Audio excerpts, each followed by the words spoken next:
Jorhat B division cricket লীগৰ সামৰণি Aryan club চূড়ান্ত বিজয়ী Deep Sharma man of the match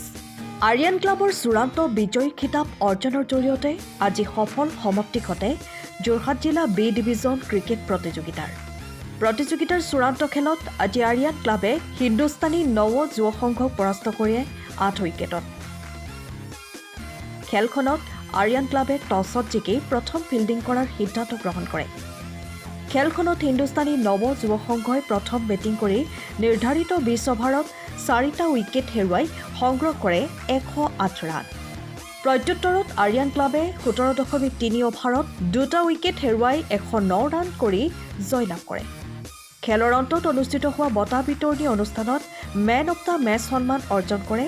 Ariyan ক্লাবৰ দীপ শৰ্মাই প্ৰতিযোগিতাৰ শ্ৰেষ্ঠ বলাৰৰ সন্মান অৰ্জন কৰে এছচি বয়জ ক্লাবৰ নৱজ্যোতি বৰাই প্ৰতিযোগিতাৰ শ্ৰেষ্ঠ বেটছমেনৰ সন্মান অৰ্জন কৰে আৰিয়ান ক্লাবৰ অজয় চৌহানে আৰু মেন অব দ্য সিৰিজ সন্মান অৰ্জন কৰে আৰিয়ান ক্লাবৰ অজয় চৌহানে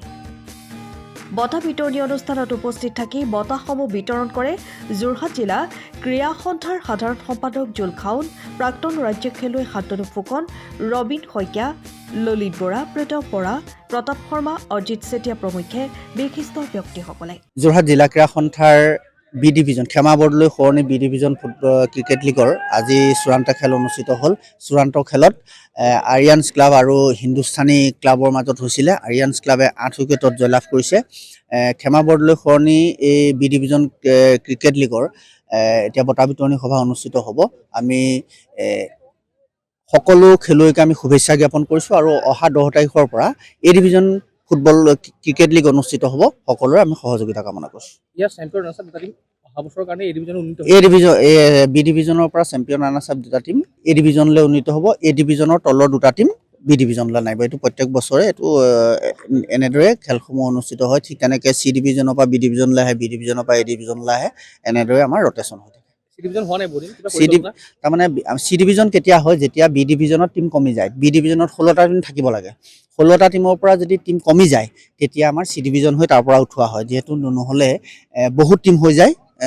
বহুত টিম হৈ গ'লে উঠাবলৈ দিগদাৰ হয় গতিকে চি ডিভিজন খেল অনুষ্ঠিত কৰি এতিয়া আমাৰ বি ডিভিজনত টিম সম্পূৰ্ণ হৈ আছে বি ডিভিজনত টিম কমি গ'লে আমি চি ডিভিজন অনুষ্ঠিত কৰি তাৰপৰা টিম উন্নত কৰাৰ ব্যৱস্থা কৰা হয় মানে বঢ়িয়া অনুভৱ এইটো কাৰণে যে আমি আজি লাষ্ট 3 বছৰ আমি খেলি আছিলোঁ আমাৰ চবৰ এটা সপোন আছিলে যে আমি চেম্পিয়ন হৈ এই খেলিম আমাৰ গোটেই এই ডিভিজন খেলিব আমাৰ গোটেই প্লেয়াৰখিনি এটা সপোন আছিলে যোৱাবাৰ বিশেষকৈ আমি 3-0 হাৰি গৈছিলোঁ 3খন খেলিছিলোঁ 3খনে আমি ভাল পাৰফৰ্মেঞ্চ কৰিছিলোঁ কিন্তু বেট লাগত আমি 3খনে হাৰি গৈছিলোঁ তেতিয়া আমি ভাবিলোঁ যে নাই এবাৰ কিবা এটা কৰিম আমি যিকেইটা যোৱাবাৰ ফল্ট আছিলে ফল্টখিনি ঠিক কৰিলোঁ বেটিং অৰ্ডাৰ ঠিক কৰিলোঁ বলিং বহুত ভাল হ'ল এইবাৰ আমি 6খনে জিকি 9 লছ হৈ আমি চেম্পিয়ন হৈছোঁ সেইকাৰণে বিৰাটে একদম মানে ওপৰৱালা চুক্ৰিয়া যে আমাক ফাইনেলো জিকালে আৰু আমি এই ডিভিজনো কোৱালিফাই কৰিলোঁ অহা বছৰ আমি এই ডিভিজন এপিচিচি খেলিব পাৰিম সেইকাৰণে আমাৰ বিৰাট আমি মনটো হেপ্পী আৰু পৰিকল্পনা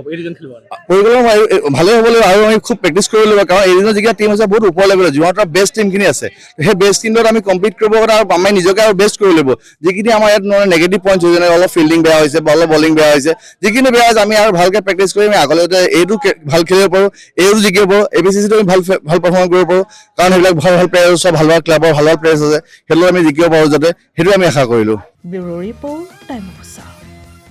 সময়ৰ খবৰ সময়ত পাবলৈ ফলো কৰক টাইম অফ আছাম।